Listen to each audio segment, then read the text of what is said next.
Ladies and gentlemen, this is Brian with Breaking Tables. How is everybody doing today? Hope everybody is sober from this last few days of NFL draft news and all this fun stuff. But before we get into that, we've got a very, very special show tonight.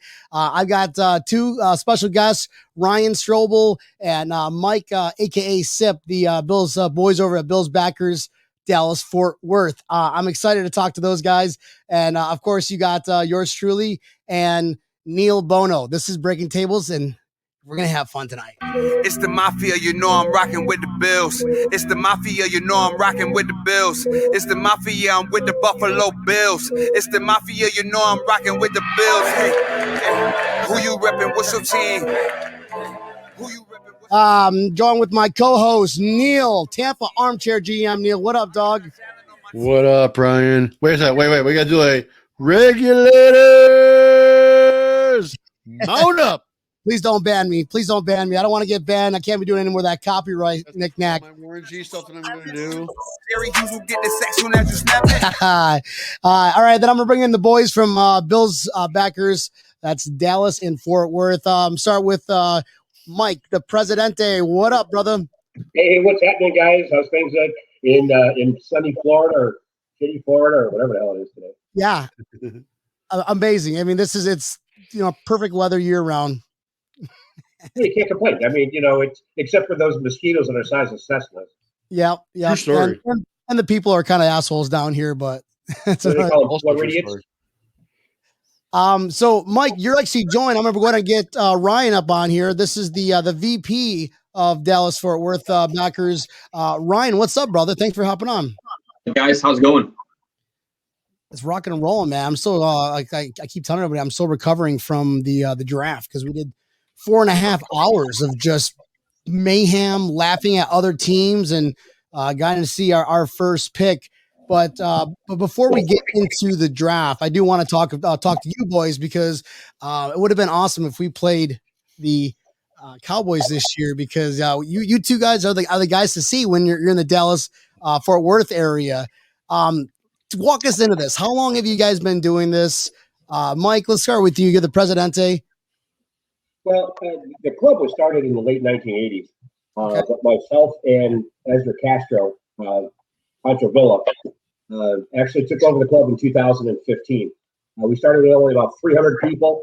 And by the time the Cowboys came here, Ryan, we had close to 1,500, 1,700 members. That was out there. So we grew this thing from nothing to something. And it's been fantastic to get to the top. I get a lot of help from Ryan. I got to really give him a high five on that, man, because he does a great job for me. The area is so damn big, though. It literally is the size of Connecticut, Dallas Fort Worth is. And so you're not going to get people that are going to drive, an hour and a half or 2 hours like they do in some other locations, like Lodo's down in Denver, or like I know that last week you had on the Herd from the Hairy Buffalo. Yeah. So these guys drive all over the place to get there, but they can't do that here, especially because we're Bills fans and we like to drink. Mm-hmm. So in any event, that's what we do. We do a lot for the club. We're able to donate to give for charitable contributions at the end of the year because of our benefits. And actually, even the year that we went with the Cowboys, that we were here in Dallas for the Thanksgiving game, we're actually able to donate $20,400 and some odd dollars to charity because of the year-long effort that we did. So we do a lot of fun in here. There's no question about it. Awesome. And Ryan, so you're born and raised in Dallas. You were telling me earlier, right? Yes, absolutely. Very proud of that. Well, that's awesome. There's nothing wrong with that. And you picked a hell of a team to root for. How did you was it one day you woke up and we were kicking ass one year and you're like, I like them. I like the colors. Yeah. I think all four of us and anybody listening are well aware that day has probably never occurred for anybody who's an actual Buffalo Bills fan. Anybody who's a Bills fan has put in the work, the sweat and the tears, and they've experienced the lows. Because quite frankly, prior to very recently, that's been the majority of our life has been this underdog mentality, and it's still going to continue through the season. So I'm not negating that. But to answer your question directly, short, my family's from the Rochester area. I have a lot of family that are, University of Buffalo alum. My grandfather went to RIT in 2000 back in 85. I think my family moved down to Texas, where my father met my mother, who was also a New York native, and they had me. Needless to say, my grandparents and my father raised me right. Been a Bills fan ever since. Awesome. Yeah. Neil, you went to the Dallas Cowboys game, didn't you?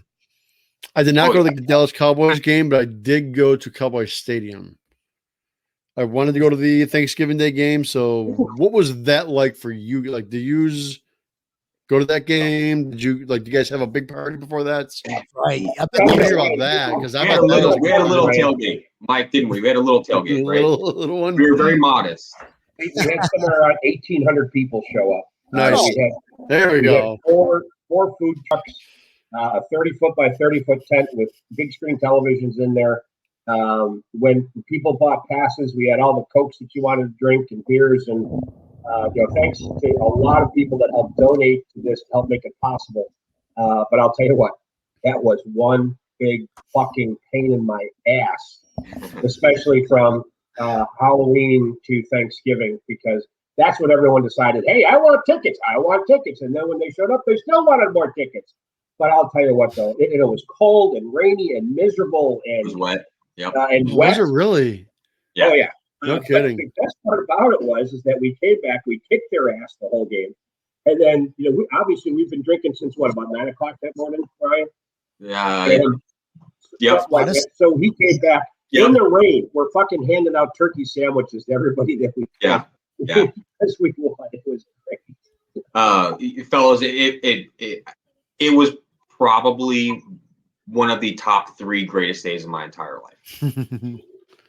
No lie. I'm not exaggerating. I was running around Cowboys Stadium, hugging strangers that were wearing red and blue. Men from behind, women from behind, children. People started calling security because I was hugging everybody. But I was so excited because the energy just from, again, going back to that, me growing up in Dallas, beating the team that I've always wanted my team to beat. Yes. And doing it at their home and my home at the same time. You guys, it was yeah, you couldn't compare it to many things otherwise. So these locations, I know what you guys mentioned earlier that it's split up. Mike, you are the Fort Worth guy. Ryan, you're the Dallas guy. Is that right, guys? Yep. So Go ahead. No, I was gonna say. So how does that work out? In terms of, do you guys have multiple restaurants where you can organize the groups together, or is it one restaurant, a team, and you guys just kind of split up the locations? Well, what we have is 2 separate locations. One in Fort Worth is Buffalo Bros, which I'm going to go out here and give them a little howdy ho. Nice. We've actually been there. The owner's from Kenmore, New York. Edward McOwen, great guy. He has hosted us for 13 consecutive years. I happened to find him on a whim one day. Someone told me, hey, there's a Buffalo bar someplace. He's got the best wings outside of Western New York. He's got char and cup pepperoni, Salen's hot dogs, bison dip. Kenwick rolls. Kenwick rolls. Yeah, he's perfected the beef on wick, for crying out loud. Yeah. And so we've been there, and he's been a fantastic host. Unfortunately, on the Dallas side, until Hideaway, this is going to be our 4th year, Ryan, right? At Hideaway. Sure. Unfortunately, we had 3 years in a row. And unfortunately, we put the bars out of business. It wasn't really us. It was because they relied on us on Sunday. Because during the season, we'd bring 300 some odd people up there and 200 some odd down in Fort Worth. But the fact of the matter remains, there's a lot of work that goes into finding a bar to do it and to dedicate it. And so we spend a lot of time making sure that no one tries to take our fans away to another bar, because there's always someone, and every year, right, Ryan? Oh, can we have an alley bar? Can we have another one in Mid-Cities? No, because these people need a lot of bars. This is same thing year after year, but a lot of work goes into getting those bars, and a lot of they made a lot of concessions for us, which is good. Nice. Yeah, I think there could be a correlation drawn to the success of the team as of late as well.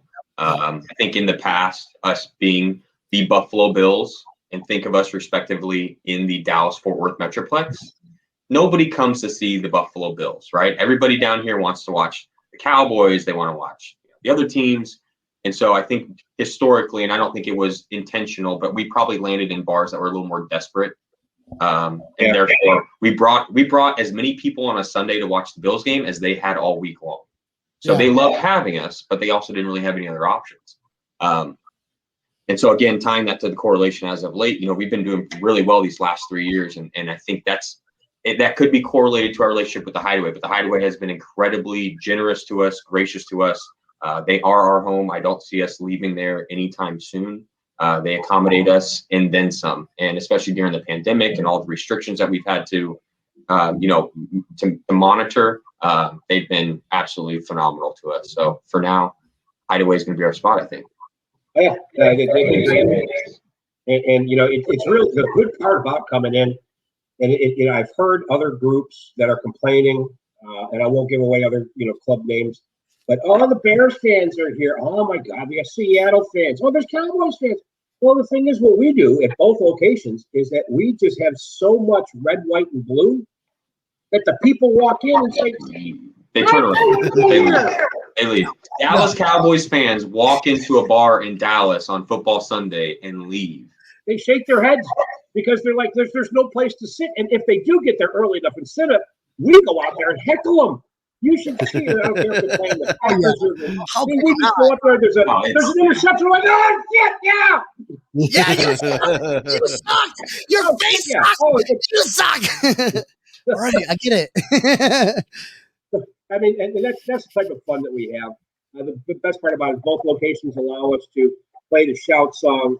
At the Buffalo, at the Fort Worth location, we have a red and blue flashing light, which just turns into a great big disco if you want. It's a great big celebration, and especially this year in the playoffs, even with the pandemic, Ed went out there and put a huge tent out back that we were able to accommodate another 50 fans for the playoff games, which just made it even more special. So it was a lot of fun.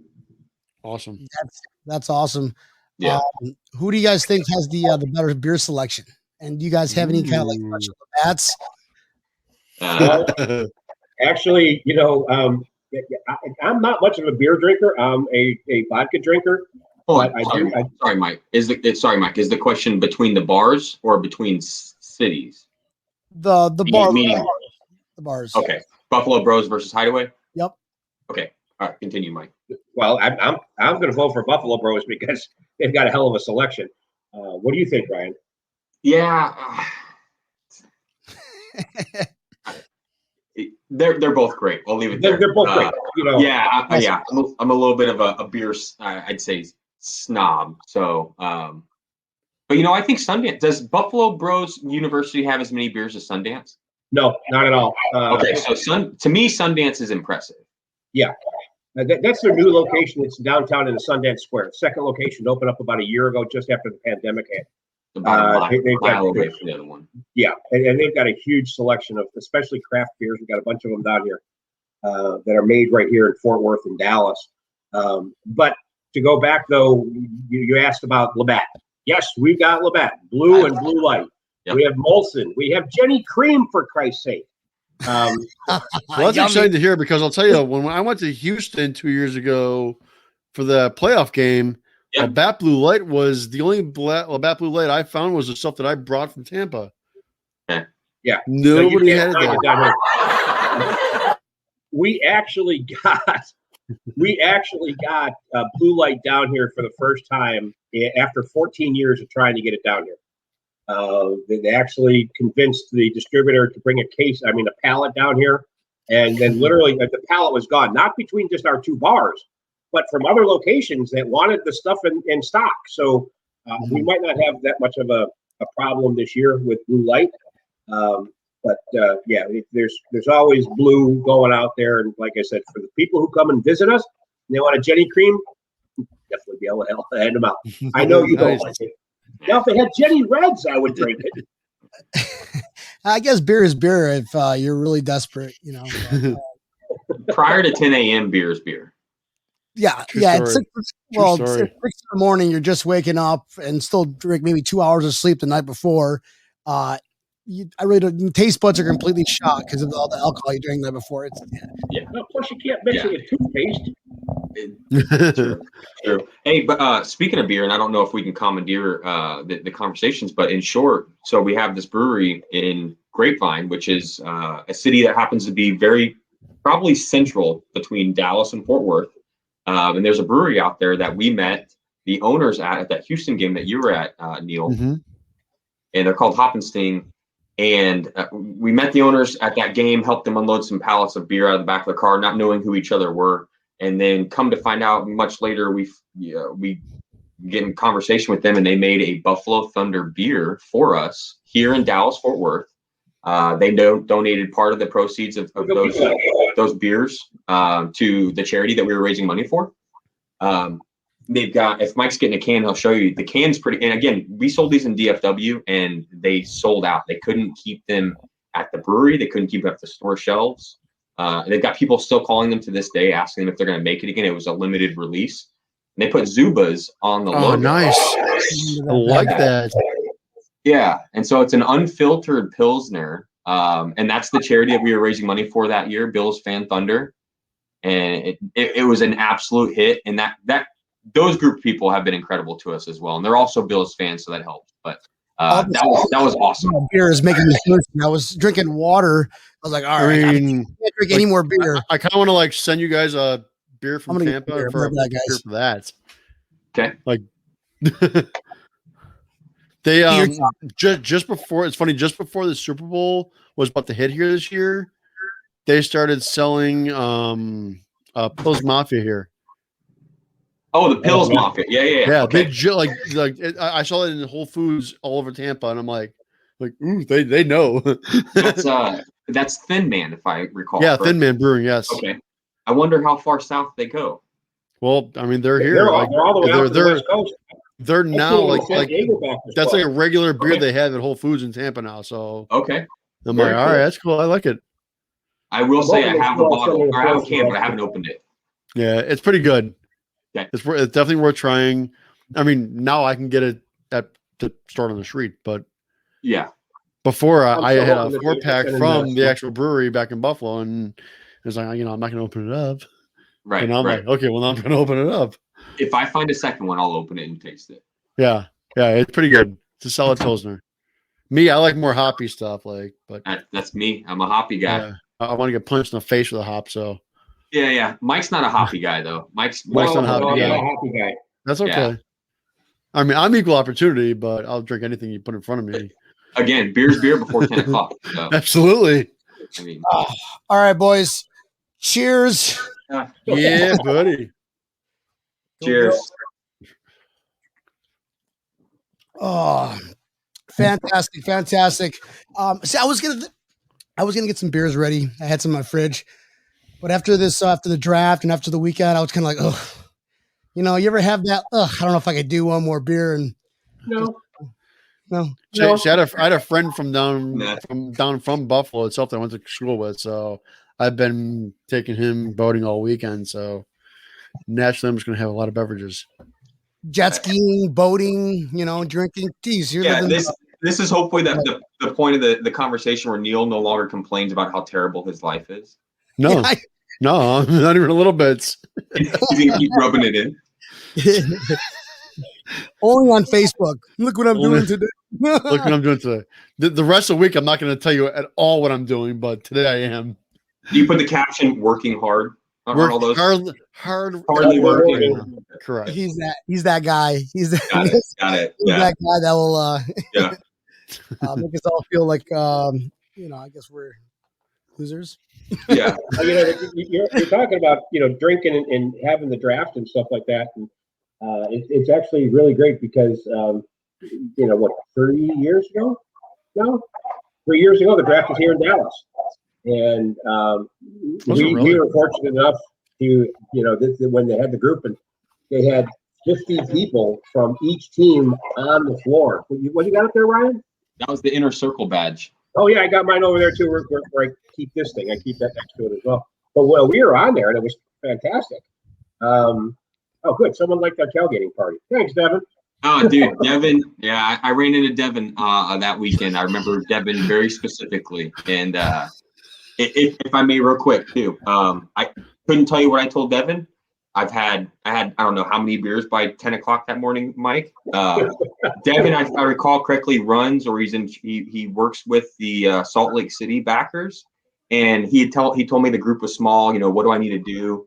To be fair, I wouldn't have asked myself advice at that time either. But the advice I gave him, he came back maybe a year or a year and a half later. He followed up with me. He said, "Hey man, I met you at the tailgate. Just want to let you know I really appreciate the advice. The group is this big and we're doing so well." And that was actually the moment that I realized that what I was doing was a lot more impactful than just maybe stroking my Bills pride and ego and being involved with the chapter and realizing I'm actually helping other people that are building the same camaraderie in their own local areas. So shout out to Devin if I could.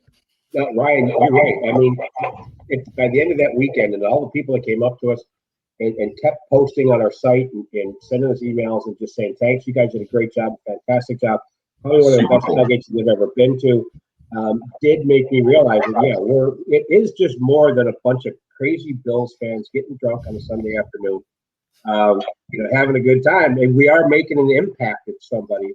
And even last year, I think it was June or July that they named us Bills International Chapter of the Month because of the things that we had done. And it's just, it makes you feel good when that organization recognizes you for the efforts. And really, we didn't do it for the recognition. We did it because that's what we like to do. To be fair, it was our responsibility at the same time.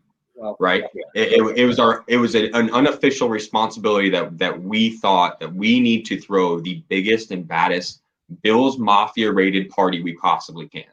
And we did. So that was cool. Yeah, it was. Well, I mean, you guys get to see him only four times or once every 4 years. We're spoiled living here in South Florida. We get to see our teams come to your home once every year. Yeah. Except for Neil, but Neil's only like 3 hours away. Yeah. So you guys got to take all those years of not having him or seeing him in your backyard to kind of consolidate that mayhem into one year. I bet the whole week was just like I had to take off work Monday, Tuesday, Wednesday, Thursday, Friday. I don't think I reported back to work for another 2 or 3 weeks after that. That's like the day after the day of the schedule comes out. Okay, so I'm going to need these days off. This whole month of November. Let's go ahead and say this is a no for me, okay? The Bills are in town. But now we moved an entire pallet of water 3 times. We moved, we moved maybe 120, 130 cases of beer, not including another 130 or 140 cases of the hard seltzer and apple cider, all this shit that these people donated to us. We moved it from my garage to the truck. Yep. But I mean, it was just a lot of work. It was fun when you look back at it. Absolutely not in vain, for sure. No, I agree. Yeah. So that was Brian could talk about that day all night. Yeah. That's awesome. What? Give me a crazy story. Give me crazy stories. Right. Fly on that wall. Who showed up at the tailgates? Yeah, who didn't show up? Pinto Ron was there. Pinto Ron, Joni, Dan Gambino. Code Sox was there. Yeah, it's Dan Gambino. Code Sox. He was here. You've got. All the regular people. Buffalo Shouts was in the house. Yep. Nice. Buffalo Shouts was there. Walter was there from Orlando. From Orlando. Nice. And like I said, the thing is, every time you turned around, someone was trying to introduce you and say hello. And you try to sit there and you remember all people. Hey, do you remember? Oh, sure, I do. Yeah. But the fact of the matter, hey, aren't you Mike the guy? Yeah, I'm the guy. I'm that guy. I'm the guy. So it's raining, it's cold. One of our good buddies who sat on the board that year to help us organize the party or tailgate, if you will, Steve, one of our good buddies, Mike and I. We go to pretty much leave the tailgate to now go to the game, right? To make our way into the stadium. Steve was our what was the Bloody Mary bartender? Yes. He was definitely certified. Definitely went by the book, followed every law in his bartending skills. So we were walking in. It's myself, my fiance, a couple of buddies, and it's Mike. And he says, "Let's get a golf cart," because they've got girls driving around picking people up in golf carts, and they'll take you to the stadium to save you the trip. And for those of us who've been drinking most of the day, that's the go-to, right? That's badass. Of course, it's never that easy. That came with a premium. So we get on this golf cart, and Steve, jovial Steve, is leaning off the golf cart, hollering at people, telling them to jump on the golf cart with us. He's trying to say hi. The golf cart lady who's driving us stops the golf cart at some intersection. Steve gets off of the golf cart and hangs out with these Bills fans in line who are also now walking in. And our golf cart keeps going. And we're like, well, that's our guy. Steve's like, oh, I'll see y'all up there. We get up there. Lady drops us off. This is maybe a half a mile drive, quite literally. And she wanted $75 per person. Wow. And I said, what? Are you kidding me? So anyway, long story short, I think, yes, it was incredibly inconvenient and unexpected that ride was going to be that expensive. We took care of it. But to this day, I still get to rag Steve about how he pretty much set me up on the $750 golf cart bill and left me to die. So that one was kind of fun. Wow. Yeah. Oh, I would have had some drunken choice words to that person. Oh, there was a few. When you know Steve and the things that he does for us, to give back, it's okay. Just one of them things, Yeah, absolutely. Absolutely.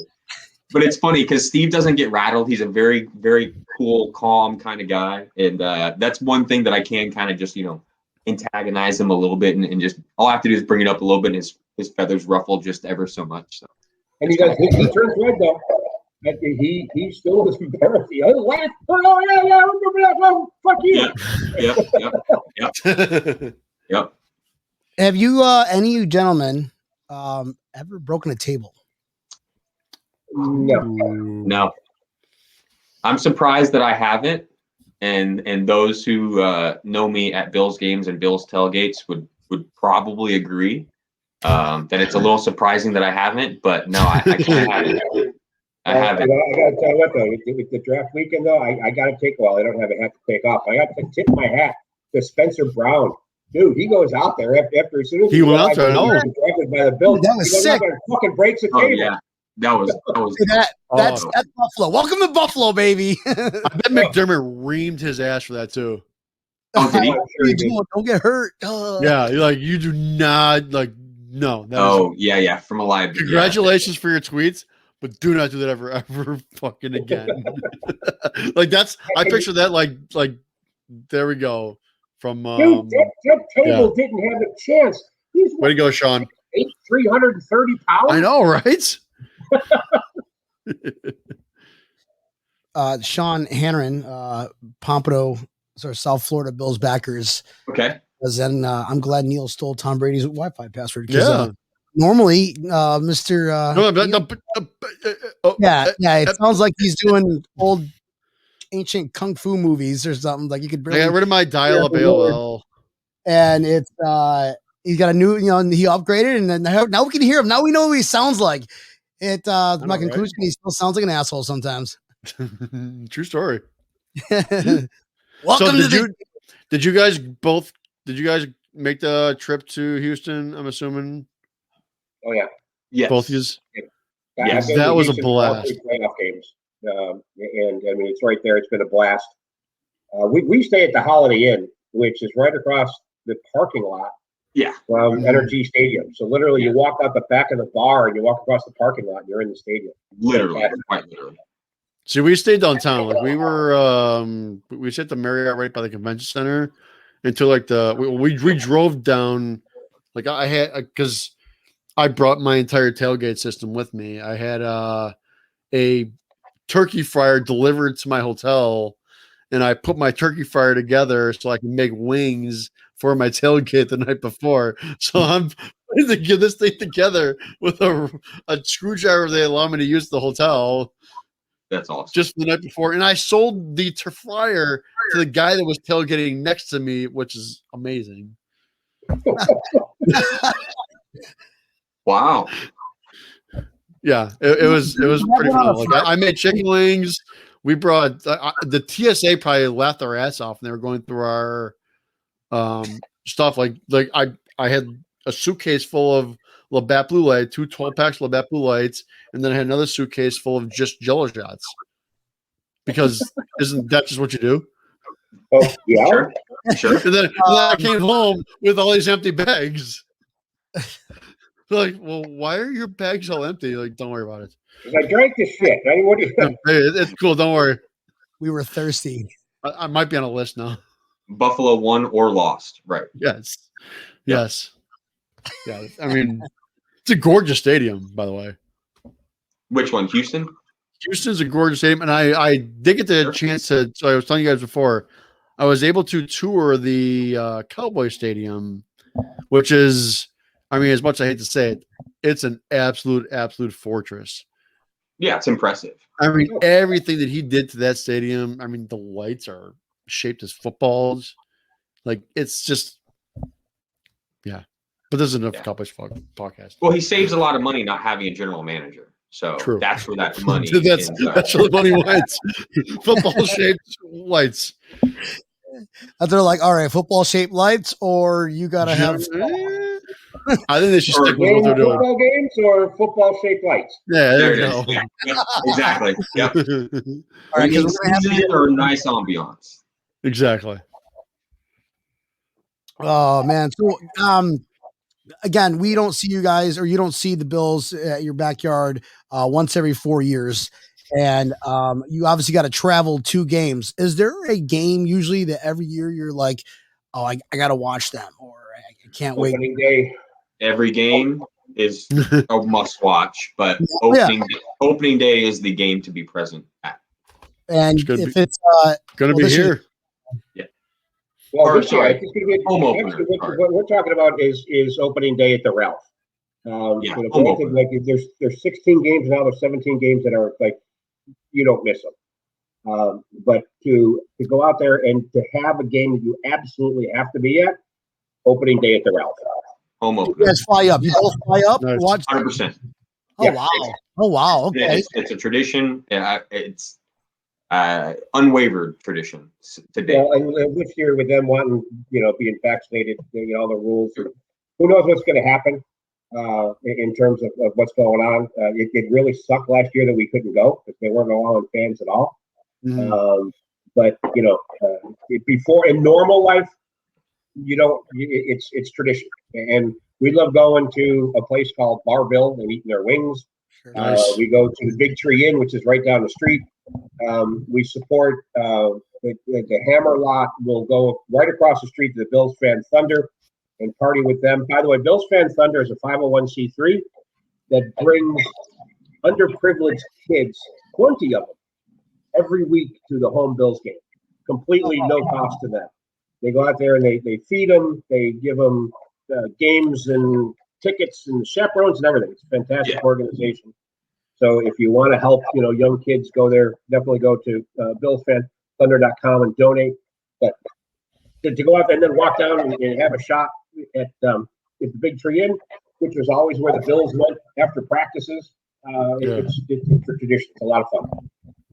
Nice. That's all. Oh, then of course go to the RV lot and party with my sister too. I bet that's. Do you guys plan on going to any away games this year? There's some good ones. They're not far from you too. New Well, Orleans. it's going to depend on the schedule. Depends on when the schedule gets released. It's going to get released next. Any day. Yeah, next week. Yeah. Me too. Next Wednesday. Yeah. Yeah. I mean, Brian was talking about earlier, waiting for, scheduled release day and then telling work that's the days I'm taking off. That's quite literally the day I'm waiting for next. The only caveat to this year is I have to plan a wedding sometime in the middle of football season. So Better not be Sunday. right. So we'll see. But again, what's that? playoff game on a Saturday. Playoff game. Well, to be fair, we're not scheduling the wedding until the season schedule comes out. So okay, makes sense. if that tells you anything. Hey, smart thinking. Smart. I've got dollars to donuts. It'll be the bye week. It's fair. Right? Fair. Very convenient. Very convenient. Then like that, it's everybody's having a wedding that week for that, and you're all your friends are Bill's friends. So Yep. you have to like choose which one you want to go to, or go to all of them. That's basically I scheduled my wedding, and we're the day before a home opener in Buffalo. It's perfect. Nice. There you go. Nice. Yep. Awesome. What's talk us about events or charities that you guys do down in both your respective locations, or just events that you do something good for the community and not only bring Bill's Mafia together, but the community too. Anything special you guys do down there? Well, we do something, and we didn't do it last year, again, because of the pandemic, and we didn't do it the year before because of the Thanksgiving Day. But one of the biggest things that we do every year is make sure that we have a Toys for Tots campaign. And we have gone out there, and between both locations, typically we'll have anywhere between 7 or 8 of these huge 4 by 4 foot by 5 foot boxes filled with toys that we're able to go out there and donate to the Toys for Tots. Which, one of the things that we all, I know Ryan considers that he's not married yet, he doesn't have kids, but, a lot of folks understand that children are very, very important. They're real important to Ezra Castro as well, Pancho Villa, and doing something for kids. Even the year that we went in 2017, when we finally went to the playoff game, and people were donating to Andy Dalton. We sat there, and it was all about children. It was about opening up the wallets and helping children because they don't know any better. And so that's what we do. We've given to. This season alone, we just through the pandemic, it's been a weird football season, right, for us, for where our main method of getting together and collecting said funds usually comes from gathering at a bar, which we weren't allowed to do for a whole season. So this last season was very odd, but we were able to raise some money for the Fort Worth Animal Services, and we raised money for a charity on the Dallas side of town called Minnie's Food Pantry, who provides, dry foods and non-perishable food items, and in some cases perishable food items to families in the local area as well in Collier County, one of our more heavily densely populated areas of Dallas-Fort Worth. So even this year, without getting together regularly at the volume in which we normally get together at, we were still able to make at least what we would consider an impact and a ripple in our local communities. That's awesome.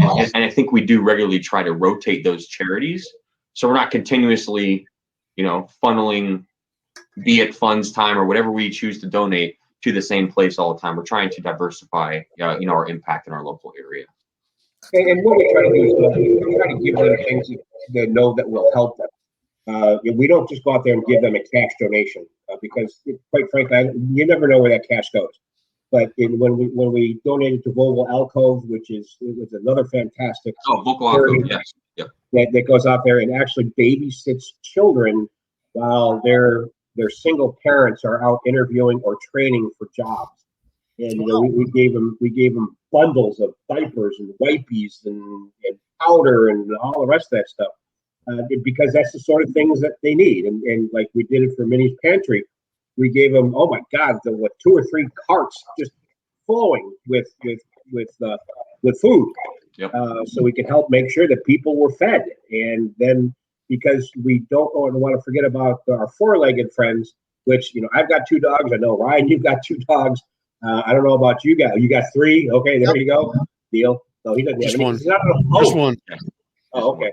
But the thing is, we want to make sure that they're taken care of as well because unfortunately. Animals, because people suck at times the way they do things. I mean, they discard them, they abuse them. So we like to take care of them, and it's great because we do get some donations from people and also from our distributor Labatt. So we have things to give away. In addition to our 50-50 drawings, we have swag that we can give away all the time. And it helps. It really does, and it makes it feel good. Again, you're doing it because that's what we do. Yeah, I've got 3 dogs and a cat, and mind you, I'm like severely allergic to cats. So I've got so much Benadryl and Claritin on hand anytime. And the reason why I actually have the cat is so my wife and I, all 3 dogs have been either given to us or we found them. We love animals. We're partial to animals. We think animals are sometimes better than majority of the people that we witness out. So that's why we love dogs. And one day we're outside and my wife is like, "Do you hear that?" And we're in the backyard and you hear this cat meowing. So I'm like, no, go inside, cover your ears, go inside. 2 weeks later, no lie, 14 days later, I'm outside mowing the yard and I happened to run out of gas. And I heard that meow, like very faint meow noise. I'm like, no, Jesus, why'd I have to hear that? And I stick my morality, not right now, morality. So I stuck my ear up to the fence post and I hear that faint meowing again, a little meow. So I'll pull open the fence, and inside the fence, wedged between my neighbor's fence and my fence, was this like yellow fur ball of things. So I grab my gloves and I'm getting it, and this thing is sitting right in the palm of my hands.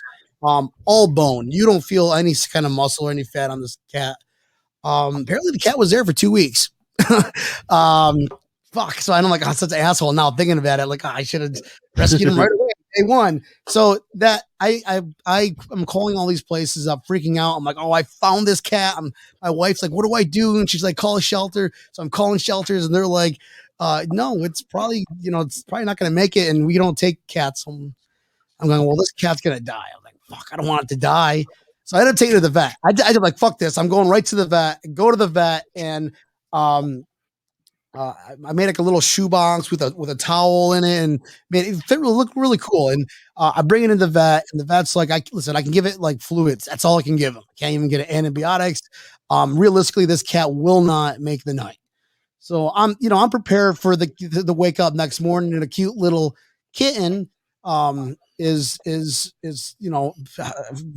heaven forbid passed away. I at least had it in a little shoebox, made it all comfortable for his last night here on Earth. And that next morning, that little turd's walking around, eyes open, meow, meow. And and $400 later, I got a cat. So yep. And a lot of Benadryl, but it's good. It's good to be good with animals. It's good that you guys get involved with your community and things that are pressing issues. And I know you're speaking of Ezra. That had to be just a blow to the community. It was a blow to everybody. Just the guys that you meet, you always meet them if you go to a lot of different games. You always meet that one guy's like, oh, I gotta say hi to him. Hey, what's going on? But you guys, your neighbors, your family members, your whatever you want to call it. It's you guys. How walk us through. I don't want to relive the dark memories. Obviously, you want to share some memories. What kind of inspiration can you tell us about what you guys did and how you knew Ezra, and what are some cool moments that you can tell us? I don't know. There's some cool events that you guys did together. And Ezra, to a lot of people, meant a lot of things. He's just a fantastic man. I mean, he taught me a lot about people, a lot about patience, a lot about caring and giving. There's no doubt about it.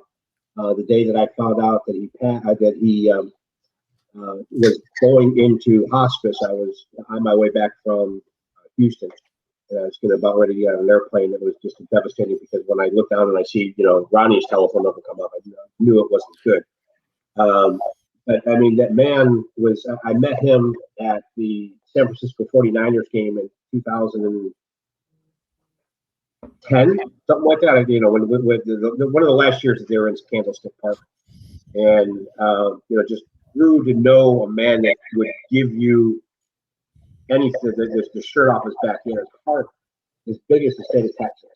And for a man who's never set foot a day in Buffalo, and to love that team the way he did is just absolutely phenomenal. I think one of the greatest the greatest stories that I can tell you about Ezra is just the way that he told me where he came from, and while I was visiting him through his chemotherapy, and just knowing what his mother and his family and everything else did, and how he never once just he didn't want to. He wasn't afraid of dying. He was afraid of not living. Yeah. And to go out and then be able to meet some of the people I met. Harrison Phillips and his parents, they're a fucking hoot, by the way. 2 years ago at opening day when they had the memorial service for him, Tammy was walking around with a handle of Fireball, little teeny shot glasses. A fucking stack like this tall, little teeny shot glasses just going around and pouring everybody a shot of the Fireball was fantastic. And they were there for the Thanksgiving Day, or the night before. They stopped at our tailgate party the night before. But to realize the impact that he made on people, and the impact that he made on me, even when we introduced, the best story that I have is how a friend of his who works at PayPal. Have you guys ever seen the Pancho Villa jackets, the memorial jackets that they made? Mm-hmm. That thing went from concept to reality in 3 weeks.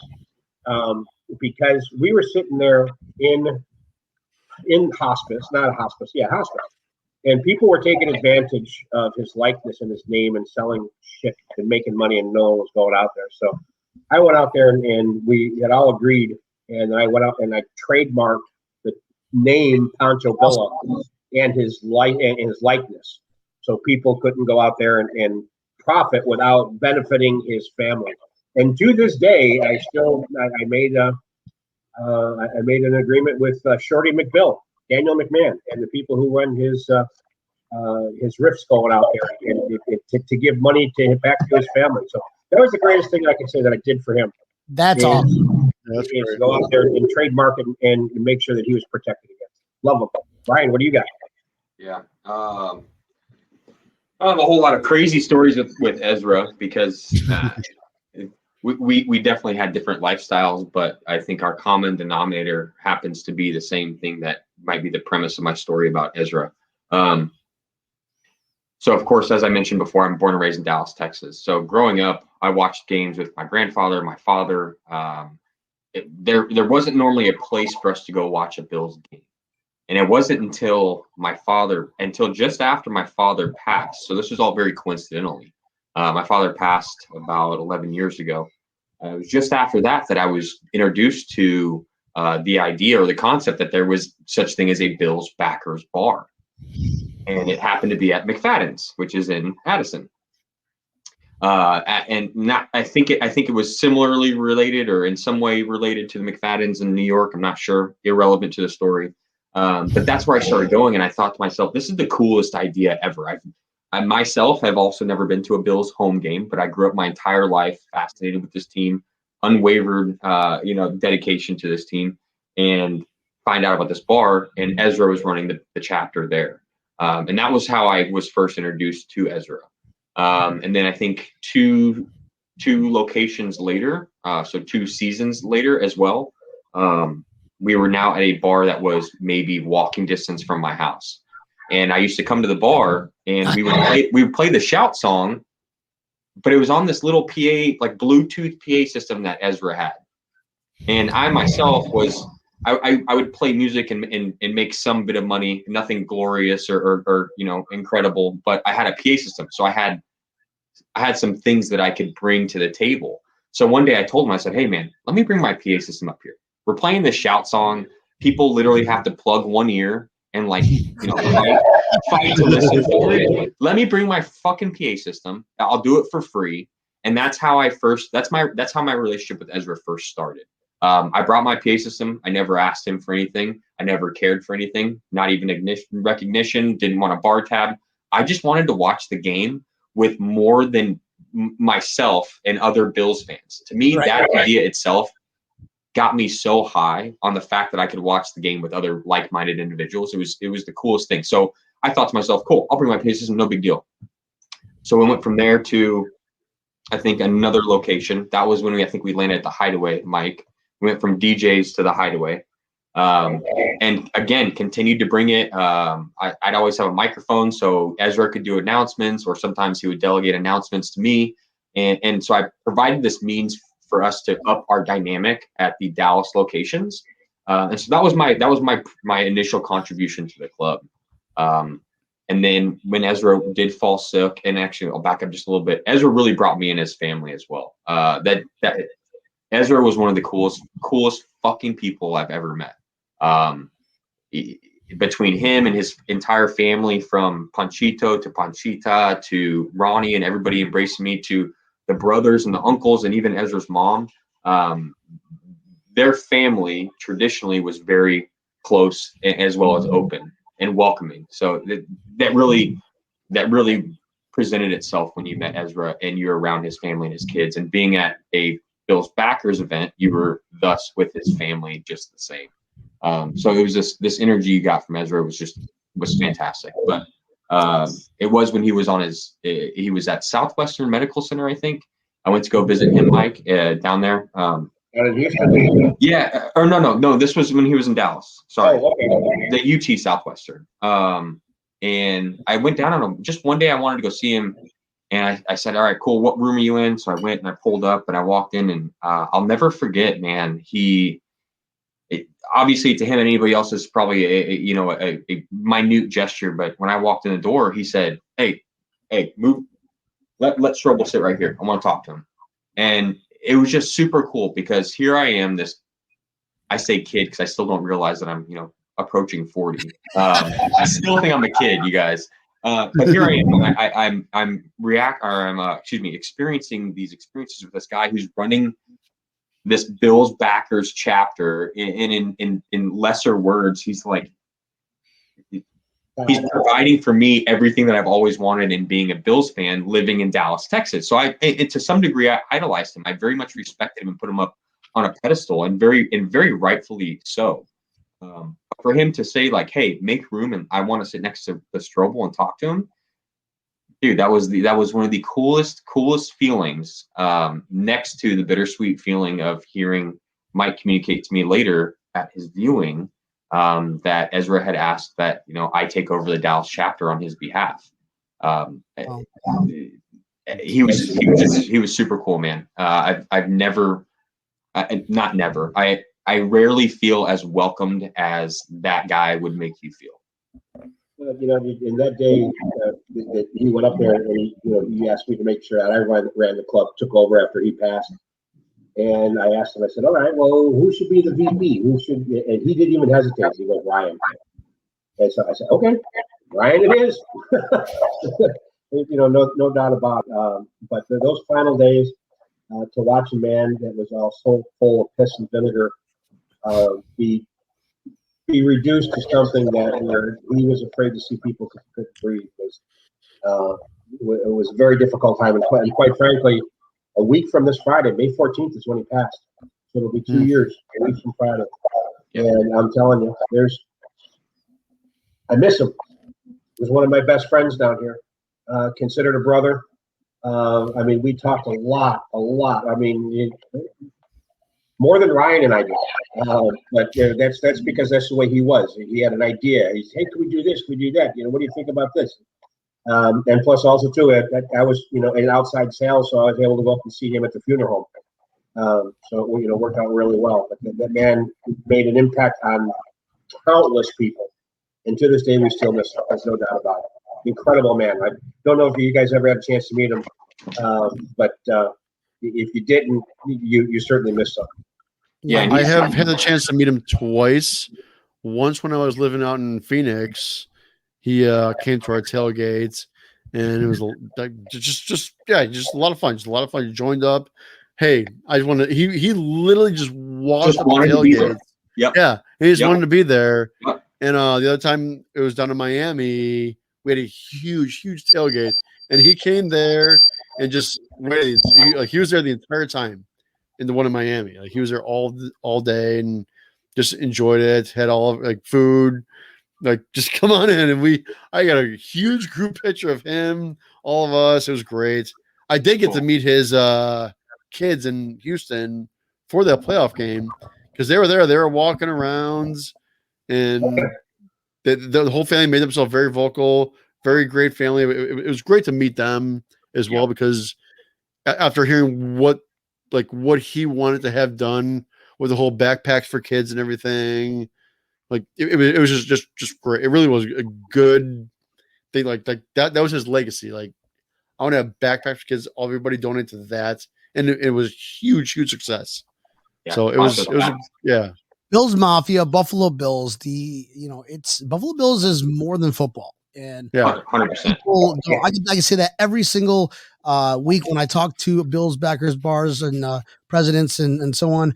But just to hear stories, hear things like that, how you can meet an individual and affect everyone's lives, and just being part of something bigger than football, but all having one common interest, which is a football team.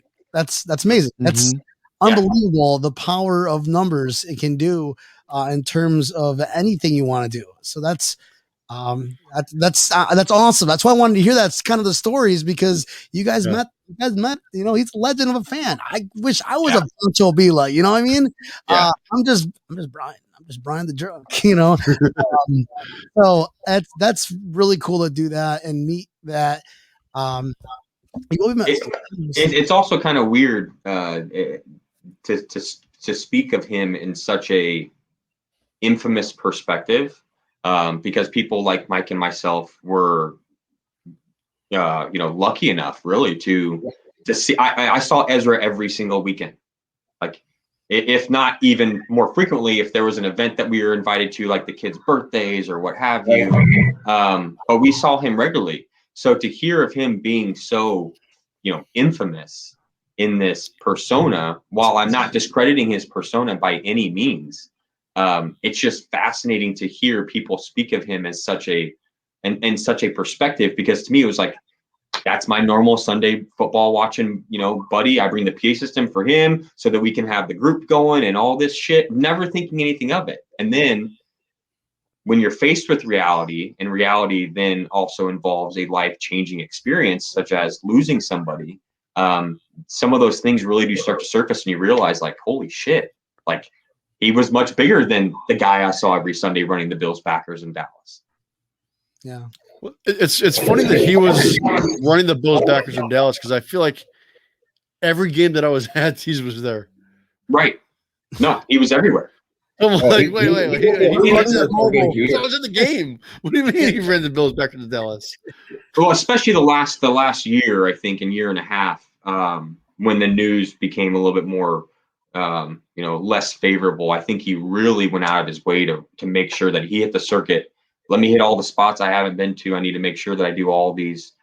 Bring in, Gino with him, of course. Yeah, he wanted to do a lot with Gino before he passed.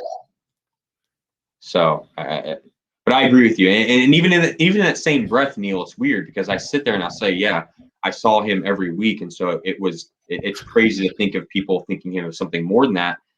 But in the same breath, I can also say he went to so many games, but I never really noticed his absence, because it always felt like every game I went to, he was just there.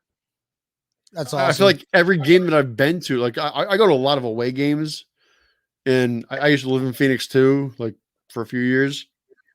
And like I said, I met him. That was the first time I ever met him. It was 2005 when the Bills went to Phoenix. It was the opening of that new stadium and everything, and he was there. And then I moved to Florida, and like, hey, I go to Miami, there. and guess what? He's there. Yeah. Go to Houston, and he's there. He was there. Exactly. Mike, did him and his brother travel a lot? He's there. Mike, did him and Balls Mahoney travel a lot? No. Oh, okay. No, his brother, Jaime, the Dallas police officer and a Dallas Cowboys fan, and his character is Balls Mahoney. And I saw him. He was at Canton. He was in Cleveland this weekend for the draft. Nice. I saw a picture of him, out there. So he travels and represents the Cowboys, and then he has two other brothers. One is a veterinarian, and the other one is a Dallas cop as well. And they're both Denver Broncos fans. Yep. Mm-hmm. Well, his dad, growing up in El Paso, they don't have anything but UTEP. And so he gave them an opportunity to choose the team that they could root for. And Ezra Story is just phenomenal. He goes, I really wanted a team that had colors close to the Mexican flag. Well, there are no teams that have red, white, and green so as their colors. And so he just happened to catch the Bills in their heyday in the early 90s, red, white, and blue. He came up with it, and I've never met a more dedicated fan. Maybe except my dad, because I'll tell you something. I'm born and raised in Buffalo. This story I got to tell you because it's actually, I love it. My dad was a diehard Bills fan, and I think until I was about 7 years old, I thought, God damn it, and Jesus Christ were Bills players because the television, he'd yell at the television, God damn it, what are you doing? Jesus Christ, give me the ball. Yeah. That's funny.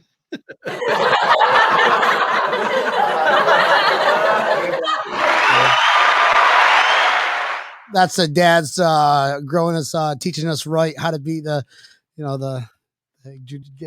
on the Bills side, man. Because and I bet it helps this year of the Bills being really good.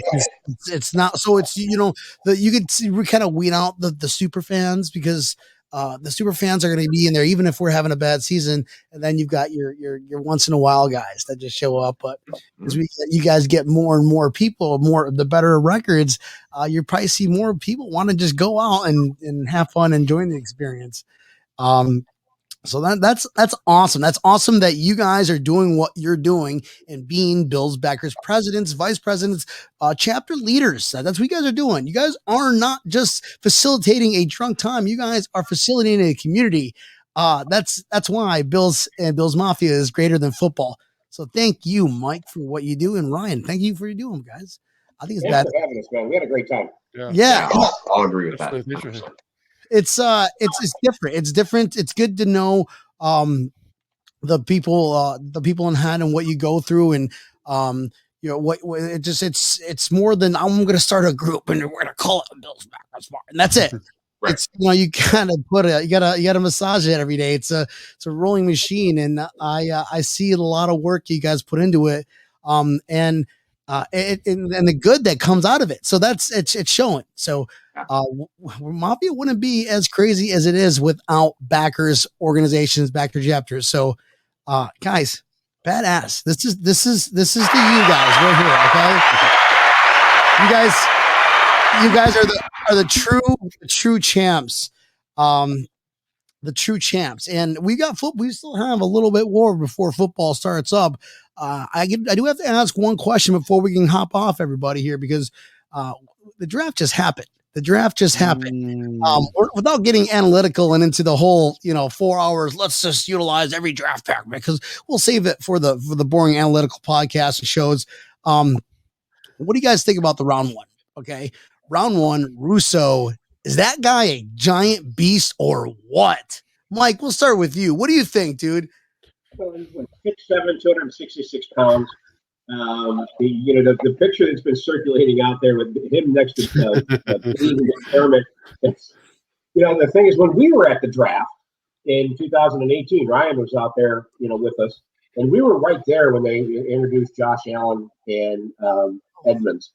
And when Edmonds came up, I mean, dude, his shoulders are up to here on me. These guys are big boys, but this guy's taller than Edmonds.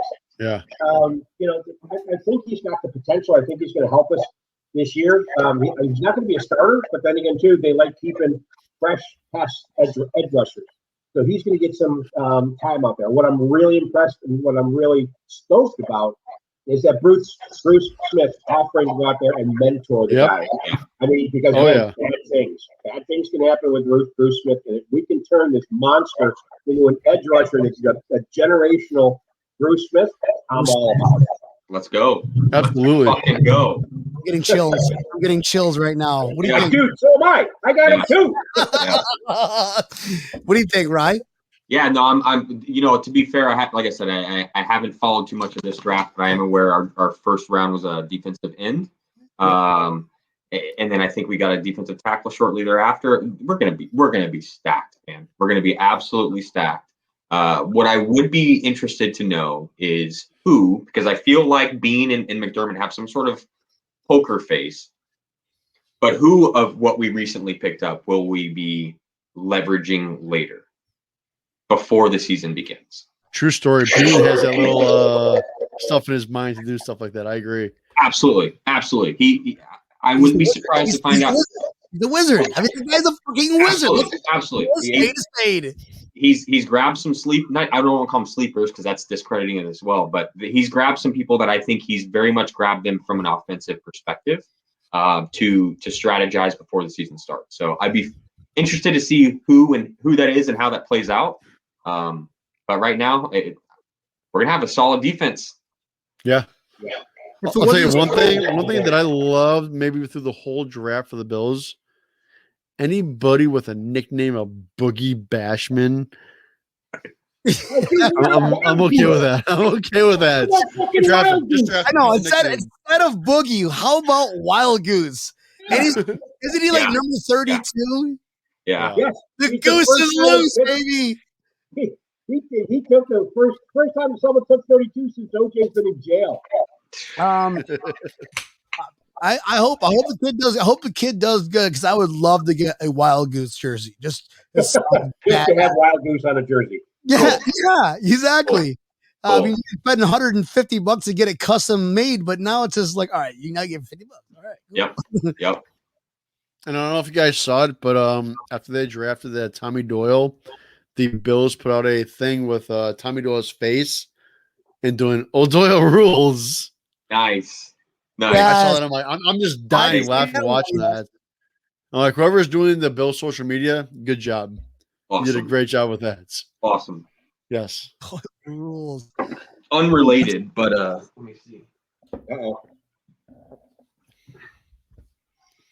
It always worries me. We've had this sitting in our window of the house. It faces the street. That's awesome. So the neighbors have no question who we root for. Brian's got a head too. Brian, show the head you got. Which ones do I have? I got a couple of them lying around. Just Here, for a random. Where's the Como one? Oh, this one. Oh, God. That's the one that they were selling people to put in their windows, right? So Yeah, that was actually my boy Rory and his company, Zoom Buffalo. Go to zoombuffalo.com. They actually created those, and it was just huge. Funny. That's Aren't they the ones that did the Diggs and Allen campaign? Same company, Diggs Allen. Same company. Okay. The huge. I can't remember what the one was where he had a picture of him on top of this bus, and he always comes up with this company comes up with some crazy ideas. Great guy too. He came down to Florida and golfed. We played. He kicked my ass, so he's good. The game this year, which games are you guys going to go to? Any away games this year? Because I'd love to meet up with you guys and have some drinks and absolutely do all that fun stuff. What game are we meeting up this year, guys? I think, like Ryan alluded to before, it really depends on what the schedule comes out next week. If we've got the away games for me, near Christmas time or something like that, well, I go back and see my mom. She's 81 years old. So, it really depends on what the schedule says. So if New Orleans is around that Christmas time, we're going to see you there. That's what, an hour flight for you? Yeah, about 2-hour flight. 2-hour flight. There we go. That's a quick flight for you, Mike. Yep. Same thing with Kansas City. Kansas City's going to be a quick one. You can go to Nashville in a couple hours. Yeah. There's a lot of games that I'd love to be able to go to this year. There's no doubt about it. Especially since they're playing great. I think I'm going to take a step on a line and say they will go 14. No, actually, so 15-2 because we have 17 games this year. I think it's work on that. 15-2. I think we're going 17-0. I can't see a team beating us this year. That's just me. Not one team. And the only reason where we'd be 15-2 is because they put Trubinsky in there, and that's like last two games. All right, you're gonna play fucking Miami and I think Washington. Trubisky could beat some of the teams with our rest of our team, but with our luck, we'll be 15-0. I'm sorry. No, the last two games are going to be Washington and the Jets.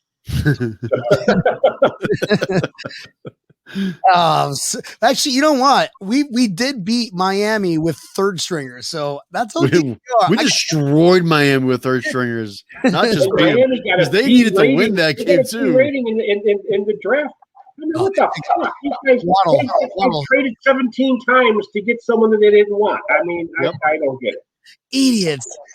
Well, if let's keep New I Orleans. personally think they did a great job. I'll have to reach out once the schedule comes out there, but at least we know who our away opponents are. Ryan, what game are you circling for an away? I mean, I always look to see how I can get to the home opener. Okay. I mean, even if it doesn't work, if it's not, I think rational is a subjective term when we're talking about planning to go into Bills games, because if I can make a home opener, I'll make a home opener. Okay. Ryan, I'm just saying the NFL opener, not just home opener, the NFL opener, I'm predicting is going to be Bills versus Tampa. Yeah. This thing's going to be about 10 miles this way. Sure.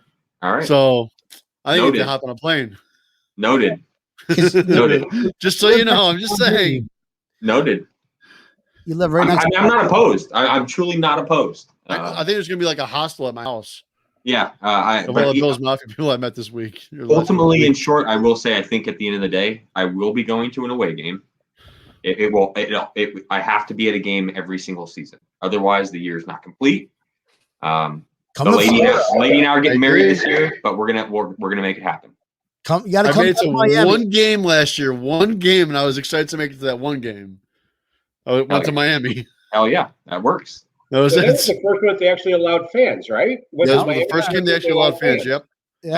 They allowed 13,000 fans last year, and we all went. And I think I picked up Neil from his. Isn't that the game? In the morning. Isn't that the game that the noise actually played a factor in the game? Everything shut off. Like the stadium shut off because there was a storm in Miami, so everything in the stadium completely shut off. Diggs' first touchdown pass, me and Brian are the only ones here to see it. Yeah, because the entire stadium, like they didn't even accept credit cards at the stadium that for a while.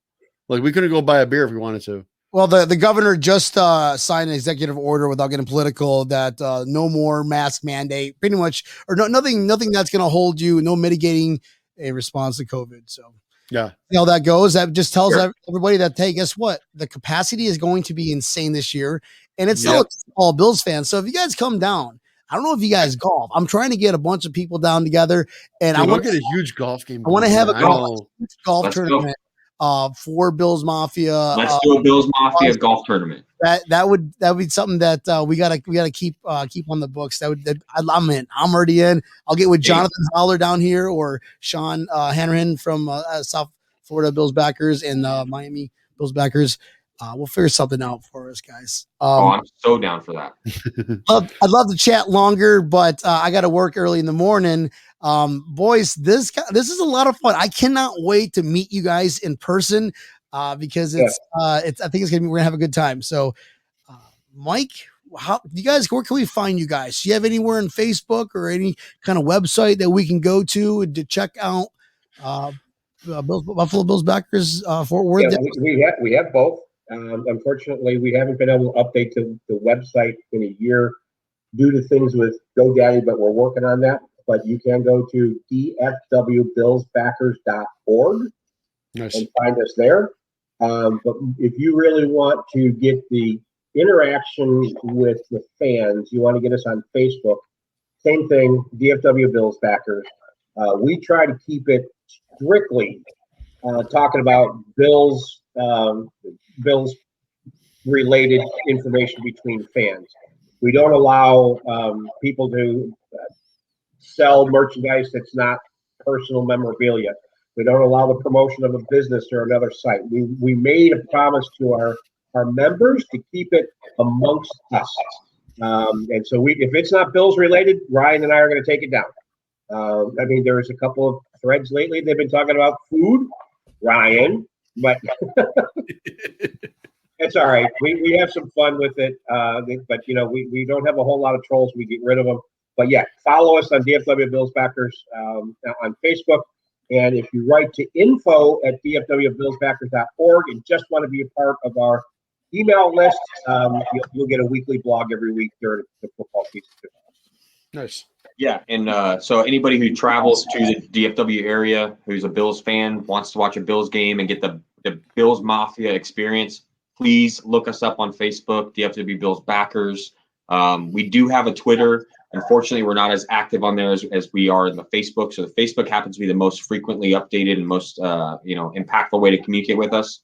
But please, if you're traveling in the area, we've had so many people reach out to us last minute, on a Thursday or Friday before a Sunday game day saying, hey, where's your local bar at? Because they're in town for a weekend for business or what have you. And they have the best possible time they can have on a football Sunday in Dallas, Fort Worth. So please look us up if you're in the area, be it just visiting or you just moved in. We'll definitely show you how to have a great time with local Bills fans. Yeah, we will.